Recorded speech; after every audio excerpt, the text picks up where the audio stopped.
Want some inspiration for a farm holiday spread?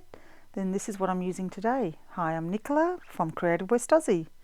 This pack and stamps I've had for a while. I've got some zip strips here and some Picture My Life cards too. This is definitely from an older, close to my heart catalogue, May August seasonal one. Flipping to the page, this is when they used to come in a 12 pack of double sides. I've got the burlap here as well, pictured in the corner. So here is how the 6 designs paired up. That last one there is how our Picture Your Life cards used to come, and then we'd have to cut them out ourselves. Down here is where the featured colours were, and I used to tick the inks that I had. And here is what I'm showing you next. I haven't got much left of these, but here they are. There was 2 of each, one in each orientation, the smaller and the big sizes. These are the zip strips, and it's got all the information on the back to you, and there's the date. From the stamps, I'm going to use this windmill, and from this one, the rooster and the chicken, then the sign, probably not that one, not sure yet. Here's a closer look at what I have left. Some are already cut, and I still have a full piece of the Hessian here. Now this would look grain. It looks like it's come out of this catalogue, which was the core catalogue for last year. But I'm not sure if it does, because looking at all of these, it doesn't look similar. So it must have come out of another collection. So I'm sorry about that, I'm just not sure. So now bringing in my trusty Versamats yet again to do this double page spread. As usual, I bring in the pre-signed stock, cardstock and a refill, gluing it down with adhesive. This one on the right has the reinforcement strips, so with the print on the other side, I just have to be careful that I don't get on the photos. And now I'm rubbing out the pre-assigned titles. So for my photos, I'm putting on quite a lot, and this is the kind of layout that I was thinking. And down here in the right hand corner is where I'm going to put a placement card. So my first strip, the Hessian, measures 4.5 inches. The green strip measures 1/2 inch, and the wood grain is 2 inches for down the left hand side. I'm adhering that in about 1.5 inches from the side, and this is easy to do because of the measurements on the Versamat. They're on the top and the bottom. So I'm just going to lay these next to each other. I can see this green strip is a little bit short, and I'm butting them against each other. So once that's all done, you'll notice I'm trying to stretch it in place there a bit because I know it's not right. So and there you can see down the bottom as well, once I get the photos in place, I realise I can probably pull that or cut that, but then it rips. So I just pop it in place with a bit more adhesive, and then no one will be any of the wiser. Voila. And same for down the bottom here, but this time I actually do get to cut it. Here's a close-up of that. I have to use the multi-purpose tool to lift up the APG adhesive because it's quite hard, but once I re-adhere that down, no one will know, and I will be much happier. So moving right on to the right side, the first piece of paper is 1 inch, and I adhere that straight down. The second piece is 5 inches, that's the wood grain, and this time that narrow strip is 3/4 inch.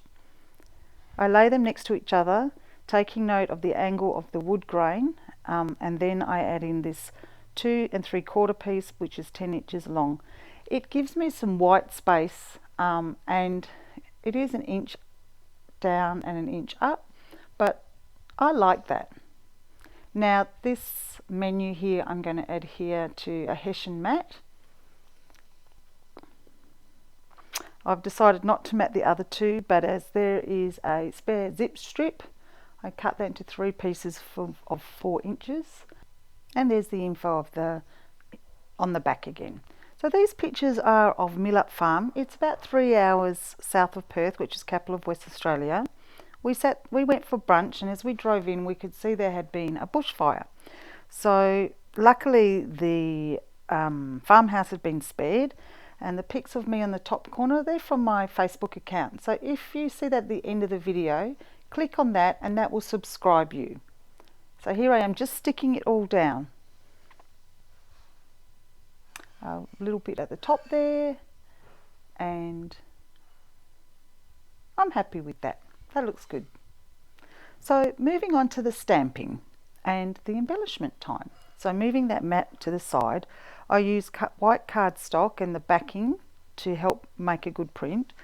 I'm checking what size acrylic block fits the stamp the best, and once I've chosen that, I do get out my Momento ink, because this time I'm going to colour these in.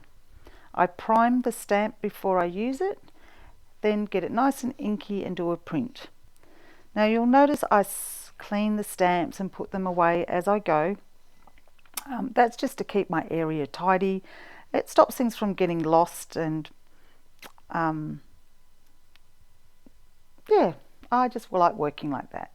So now this last one, I decide that I would probably want to do it in that green cardstock called Sage. So, and I think I will print that right in the middle there so that I can cut it into a shape if I want to later. I might go for a circle, we'll see. So now I'm going to do the windmill. These are everywhere as we travel in countryside Australia, and I can't believe this is the first time I'm using this. So I'm getting a stamp or acrylic block, priming it to make it fit as well as possible, and I get a little bit of ink in the corner there, so I just wipe that away in case it smudges everywhere. There's me auditioning that title, and yep, I've definitely decided I want to do a circle. So that's a 1 3/4 stitch circle I'm using here.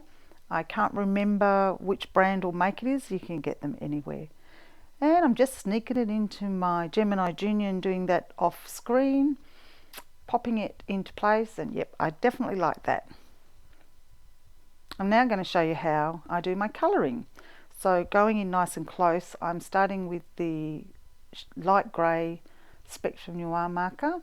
I do the blades in the light colour, and that piece there I'm just edging it in the light and the medium. I'm then going to use the brown one. It's called Tan Blend, and I'm just using the medium. It's important to remember that when colouring with fine lines, not to put too much pressure on the pen nib, as alcohol markers tend to bleed a little bit. So you can do a little bit and then add more if you need to. I'm now fussy cutting that out. I have sped this up to triple the speed because we don't need to watch me do this. I've left about 1 mil around each edge, and it's just a bit disappointing I didn't have a die cut for this one, but oh well.